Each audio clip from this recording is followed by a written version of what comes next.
방향을 잡고 갈지 한국하고 이렇게 접목해서 드세요. 한국과 미국에서 가장 다른 점이 뭐냐면요. 미국에서는 투자 매물을 선정하거나 또는 거주 목적으로 집을 선정할 때도 우리가 어떤 미래 지향적인 가능성을 보고 투자를 하잖아요. 미국에서는 가장 중요한 게 뭐냐면 인구의 흐름 파악하라. 그게 너무나 중요한 겁니다. 그러니까 한국 같은 경우는 아예 무슨 학군, 위치 이런 특징들이 있잖아요. 근데 미국 같은 경우에는 항상 인구가 굉장히 변동성 있게 움직인다는 거거든요. 그렇기 때문에 인구의 흐름을 파악하셔야 된다는 겁니다. 그러니까 예를 들면 우리가 코로나 이후로 미국 전체의 인구의 흐름이 바뀌어 버렸잖아요. 물론 코로나 전부터 그런 흐름이 있었는데 그 대전환점을 이루었던 게 코로나라는 그 시점이었거든요.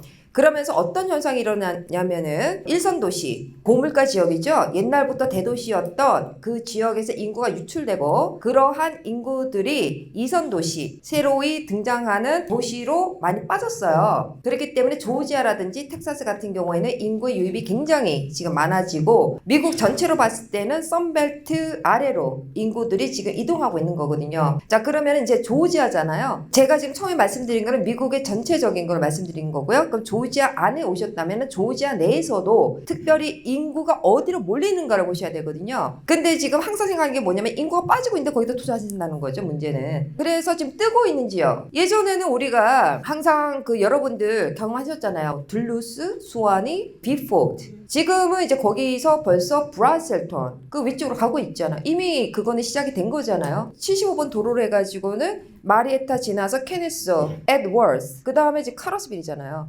메트로 애틀란타가 어떻게 커지냐면은 다운타운을 기준으로 해서 다운타운을 둘러싸이는 게 285잖아요. 거기에서 메트로 애틀란타가 이렇게 커져버려요. 제가 그 연구를 하다 보니까 희한한 점을 발견한 거예요. 다운타운에서 콤파스 있죠? 콤파스를 딱 꼽았어요. 그래서 원을 딱 그렸어요. 근데 그 뜨고 있는 지역이 북동쪽의 브라셀톤이랑 북서쪽의 카러스빌이랑 거의 동일하다는 거예요. 그러니까 메트로 애틀란타가 확장의 속도가 같이 밖으로 팽창을 한다는 거거든요. 거기에서 우리가 잘 보셔야 되는 거는 그렇다면 여기에 인구가 어떻게 바뀌었을까? 그리고 하우스홀드 인컴이 어떻게 바뀌었을까? 저는 그걸 항상 보거든요. 1년 사이에 인구 유입이 엄청나기 때문에 그 지역의 인구가 급증을 합니다. 그곳이 바로 브라셀톤 카러스빌이에요. 미디언 하우스홀드 인컴이 브라셀톤은 20년 전에도 부촌이었고 10년 전에도 부촌이고 지금도 부촌이에요. 근데 거기의 특징은 뭐냐면 계속적으로 그 인컴을 유지하고 있다는 거고, 그러면 그 말은 무엇이냐면은 이동은 하지만 그러한 인컴을 갖고 있는 사람들이 이동을 한다는 거잖아요. 그만큼 스테이블하다는 거죠. 자, 카러스빌 같은 경우에는 카러스빌 시리, 그리고 카러스빌이 속해 있는 베토 카운티죠. 그리고 조지아 스테이트 자체에서 카러스빌을 기획화시켰어요. 기획도시예요. 그래서 우리가 카러스빌 하면 항상 생각나는 게 뭐예요?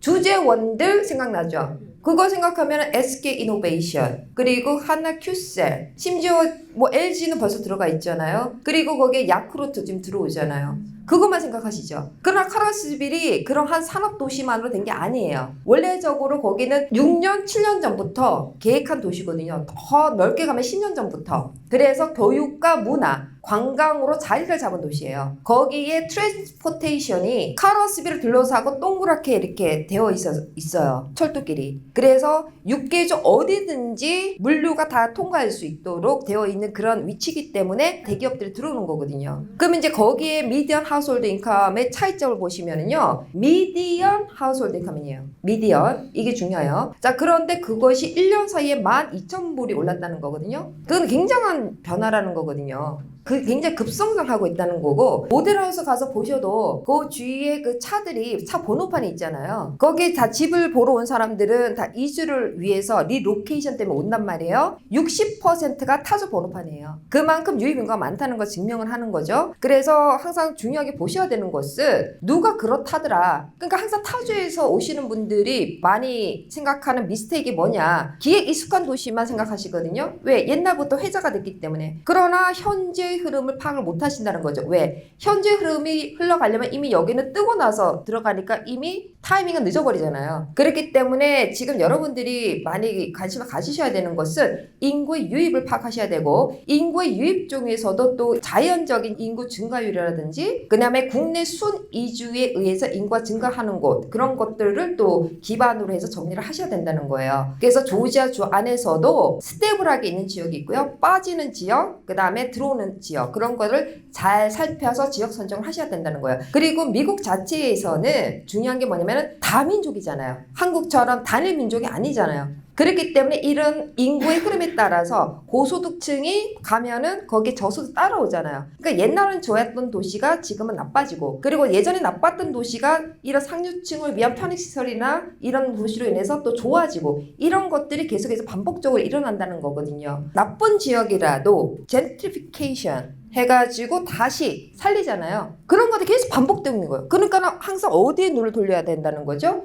인구가 어디로 가지? 거기에 답이 있어요. 이거 한번 보실래요? 이게 뉴욕 부동산의 가격 변화인데요. 지금 뉴욕의 콘도는요, 2017년 가격으로 떨어졌습니다. 지금 뭐 미국의 부동산이 전부 다 오르거나 이러진 않고 차별화가 굉장히 크게 나타나는 거예요. 근데 잘 보세요. 2017년, 16년에는요, 콘도가 더 비쌌어요. 그러니까 이거는 여러분들이 보셔야 될 게 변화예요. 변화. 지금은 이런 변화가 사실 일어나고 있다. 그래서 또 어떤 변화를 또 말씀드리고 싶냐면, 이게 저 오른쪽에 보면 아주 긴 기간 동안 1991년부터 2018년까지 순위와, 그러니까 가장 많이 오른 도시가 워싱턴 DC거든요. 이 장기간 동안. 근데 이건 최근이에요. 순위가 완전 달라지죠. 가장 많이 오른 게 안 오르고 있고요. 조지아 한번 볼까요? 예전에 그렇게 많이 오르지 않았어요.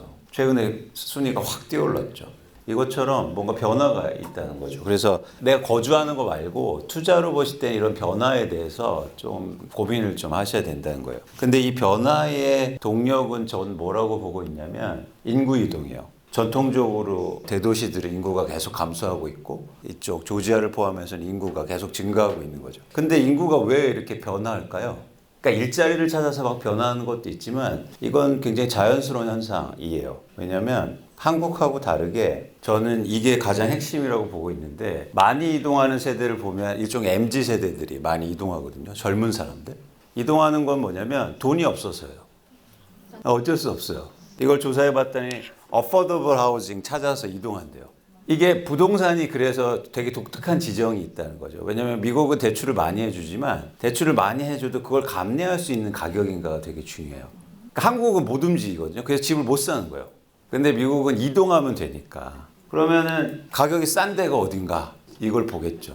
조지아가 메디안이 한 32만 불, 그죠? 34만 불 정도 되니까 이 정도면 어포더블하다 생각되는 거죠. 근데 여기서 또 한 거 마지막으로 말씀드리고 싶은 건 뭐냐면, 흥미로운 지점이 있어요. 도시가 이렇게 확장되고 계속 새로운 집들이 만들어져요. 그래서 일부 지역은 공급이 많아서 좀 위축되는데, 도시가 확장될수록 사실은 핵심은 뭐냐면 중심지는 더 좋아져요. 저는 그런 것도 여러분들 한번 보시면 좋겠다 말씀드립니다. 그래서 근본적으로 좀 변화가 일어나고 있고, 마지막으로 요거 한번 보시면 1980년대부터 미국은요, 이사를 안 다녔어요. 계속 떨어지죠. 미국은 이사를 많이 다니는 나라가 아니고 이게 이동하는 비율이 계속 줍니다. 근데 만약 여기서 변화가 일어나면요, 엄청나게 큰 변화예요. 그래서 저는 미국의 이삿짐 회사 주식을 샀어요. 이사 다닐 거니까. 그거 뭐 있습니까? 당장 된 거? 그렇죠. 이렇게 생각을 확장시켜 보는 거죠. 그래서 이렇게 변했는데, 사실 이렇게 쭉 올라갈 수도 있잖아요. 이사 이제 엄청 다녀. 싼 집을 찾아서. 그때 조지아는 어떤 위치에 있고, 과연 어디에서 인구가 더 어느 쪽으로 갈 건지, 이런 고민들 같이 하시면 좋겠다. 한국하고 완전 달라요. 한국은 갈 데가 없어요. 어디 가요? 일자리가 거기 있고 복지도 사실 충분치 않고 이러니까 젊은 세대가 막혀 있는데, 그런 측면에서 미국은 이렇게 이동성이 좀 활발해지지 않을까, 그런 예측을 하고 있습니다.